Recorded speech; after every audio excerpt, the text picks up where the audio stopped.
Anon, which is the new film by Andrew Niccol.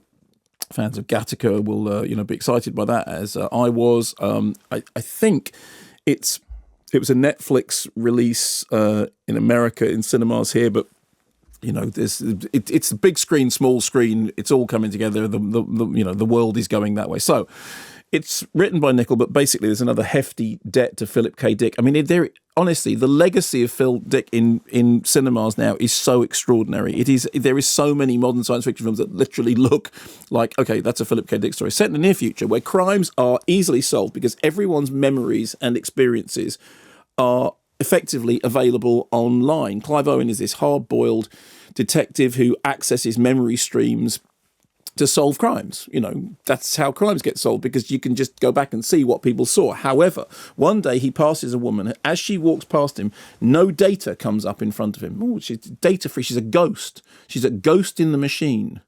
Ghost in the machine. That's a phrase. Yeah, absolutely. And then there's a string of murders in which, when they access the point of view of the victim, what's happened is you find out that the killer has hacked the victim's memory so that what we actually see is the killer's point of view.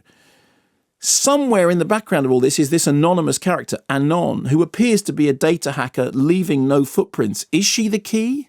Is she a ghost? I don't know. Let's find out. So strange to look at you and see nothing. No name, no data, nothing. You must get a lot of stares. I don't go out much, and when I do, I keep my head down. People think it's a mistake. Why not use an alias? I don't want to exist as someone else. I don't want to exist. You have a name. I do.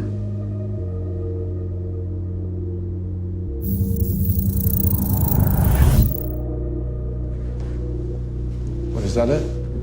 I don't mean to be rude, I got another customer. What about people with memories of you? Like me. You can't get rid of memories. I can think of a way. So, as I said, Clive Owen and Amanda Seyfried in the sort of lead roles in Anon. You heard from that score the kind of that glacial vibe that the film was trying to put out, and it's this slate grey future world full of brutalist architecture, which we've seen so often before. At times, it looks a bit like the Adjustment Bureau light, except for the fact that that film was pretty light to start with. I mean, the first thing to say is that the sort of the quasi hard-boiled detective dialogue is terrible. I mean, it makes Deckard's narration from the original version of Blade Runner, I am Deckard and I am an android hunter, sound like it was written by Shakespeare himself. The score sounds like kind of weirdly, it's trying to, to put more depth into the proceedings, but the dialogue is just having none of it whatsoever. There is one sequence in which suddenly they go into this sort of weird lesbian lingerie sequence that appears to have fallen out of a 1980s straight-to-video thriller. So at the same time that they're, trying to maybe conjure up the ghost of Brian De Palma, actually what you're thinking is, well, this is sort of Jim Wynorski.